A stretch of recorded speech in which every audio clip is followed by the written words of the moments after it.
అన్ని పార్టీలు సేమ్ మీ ముందు, మీరు అన్ని పార్టీ నాయకులు మీకు రెస్పెక్ట్ ఇస్తారు.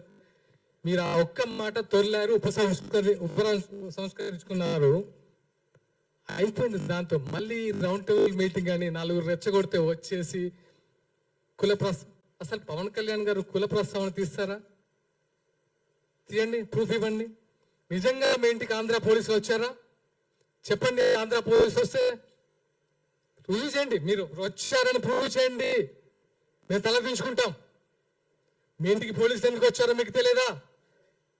నేను విన్నదైతే ఎవరో ఏదో యూట్యూబ్ ఛానల్లో చూశాను, 10 టీవీ ఇష్యూలో సంథింగ్ అని. దాన్ని ఆంధ్ర పోలీసులు వచ్చారు అరెస్ట్ చేయడానికని ఒక ప్రోగ్రాం పెట్టి విద్వేషాలు రెచ్చగొట్టి అవసరమా? మీరు యువతకు మార్గదర్శకులు అనుకున్నాను, కానీ ఇలా దిగజారుతానని చేసి దిగజారడం అంటే నాకు తెలిసి ఇలా ఈ టైంలో యువత కూడా ఇలాంటి చెత్త మాటలు మాట్లాడట్లేదు. సొఫిస్టికేటెడ్గా ఉంటున్నారు, అంబిషియస్గా ఉంటున్నారు. ఏవి నీళ్లు నిధులు జ్ఞాపకాలని 12 సంవత్సరాల తెలంగాణ ఏమైందని ఒకసారి ప్రశ్నించారా? విగ్రహాలు పెడుతున్నారు, ఎన్టీఆర్ విగ్రహం పెడుతున్నారని గొడవ చేస్తున్నారు కదా. టీఆర్ఎస్ హయాంలో చాలా విగ్రహాలు పెట్టారు కదా, అప్పుడు ఎందుకు ప్రశ్నించలేదు? అప్పుడు ఎందుకు నోరు లేవలేదు? అదే స్వయంగా కేటీఆర్ గారి పేరే ఎన్టీఆర్ తారక రామారావు పేరు పెట్టారు, మార్చేస్తారని మార్చారు కదా. ఇది కాదు కదా. సమస్యల మీద ఫైట్ చేయండి. మీరు ఫైట్ చేస్తాం, మేము వస్తాం, మేము వెనుక ఉంటాం. మీ ముందుగా మేము వెనుకుంటాం. అరే ఫైట్ చేస్తున్నారు వీళ్ళు, వెనుక మనం ఉన్నామని. లెఫ్ట్ భావం ఇది కాదు కదా. లెఫ్ట్ భావాలంటే ఇలా తిట్టడాలా? గుర్తుపెట్టుకోండి, మొన్న మున్సిపల్ ఎన్నికల్లో, ఇది గుర్తుపెట్టుకోండి, మున్సిపల్ ఎన్నికల్లో రాష్ట్ర వ్యాప్తంగా జనసేన పోటీ చేసినప్పుడు అన్ని తిరిగాను. గోదావరి కని పరిసర ప్రాంతంలో ఎల్బీ నగర్ లో ఒక్క కమ్యూనిస్ట్ గెలిస్తే నా ఫస్ట్ ఫోన్ ఆ కమ్యూనిస్ట్కి ఫోన్ చేశాను. అతని పేరు సూర్య. అది నేను ఎవరికి ఫోన్ చేయలేదు, కాంగ్రెస్ టిఆర్ఎస్ బీజేపీ. ఒక కమ్యూనిస్ట్ పార్టీ గెలిచిన యువకుడు, అరే ఈ టైంలో ఇంత ఉందా, ఇంత అంబిషియస్ గా ఫైట్ చేస్తున్నాడు, ఎవరా యువకుడు అని చెప్తే నేను ఫోన్ చేసి మాట్లాడి నేను అప్రిషియేట్ చేసిన మొదటి వ్యక్తిని. అది నాలో ఉన్న కమ్యూనిస్ట్ రక్తం. మీలో ఉంది కమ్యూనిస్ట్ రక్తం కాదన్న ఫీల్. ఎందుకంటే ఇలా తిట్టద్దు. ఇలా తిట్టుకుంటూ కొట్టుకుంటూ ఏం సాధిద్దాం? తెలంగాణలో ఏముంది ఇప్పుడు సిచ్యువేషన్? తెలంగాణలో ఏమైనా ఉందా? మిగిలిందా? ఎవరైనా సంతోషంగా ఉన్నారా? యువత సంతోషంగా ఉందా? వాళ్ళ ఉద్యోగాల సిచ్యువేషన్ ఆలోచించారా? మొన్న ఆర్టీసీ కార్మికులు సూసైడ్ చేసుకుంటున్నాయి కదా, వాళ్ళ సంతోషంగా ఉన్నారా? రైతులైతే వాళ్ళ బాధ వర్ణాతీతం. ఎరువులు దొరక్క, పంట చేతికి వచ్చిన తర్వాత నీట మునిగి, రైతు బంధులు లేక, రుణమాఫీ కాక,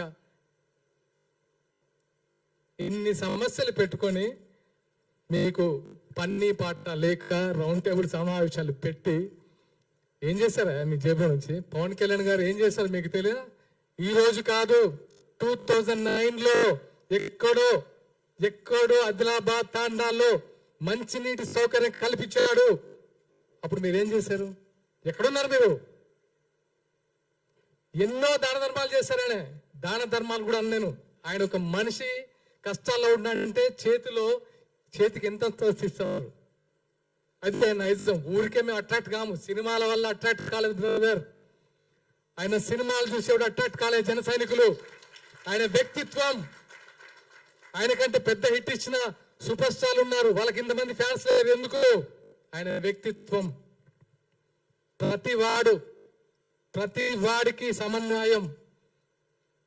ఆయన ఒక ఆకలి చూస్తే, ఒక ప్రొడక్షన్ బాయ్ సరే అన్నం తినపోతే ఫస్ట్ అతనికి పెట్టి తర్వాత దాన్ని పెట్టించుకునే టైపు. తెలుసా మీరు ఆయన గురించి? ప్రతి ఒక్కరూ ఆయన గురించి మాట్లాడితే కనబడిపోతాం సోషల్ మీడియాలో. మన గురించి ఇలాంటి మేము వచ్చి మా బాధ పడి ఇంకా చెప్పాలి. ఎందుకంటే ప్రతిసారి మీరు అబద్ధాన్ని చెప్పుకుంటూ పోతే ఇంకా నిజం చచ్చిపోతున్న భయంతో మేము వచ్చి ఇక్కడ కూర్చొని అది కాదురా బాబు ఆయన ఇది ఇది ఇది ఇది అని చెప్పి ఇంకెక్కడ ఫైట్ చేస్తాం ప్రజా సమస్యల గురించి? రెచ్చగొట్టద్దు బాస్. ఎనఫ్. మాకు సహనం ఉంటుంది. ఇక నుంచి ఇలాంటివి పునరావృతం అవ్వద్దు. ఇది ఈరోజు ముగిద్దాం.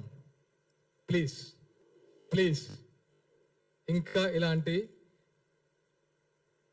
పవన్ కళ్యాణ్ని హైదరాబాద్ రాకుండా అడ్డుకుంటాం. ఎవరికైనా దమ్ముందా? ఉందా? మీకు దమ్ముందా?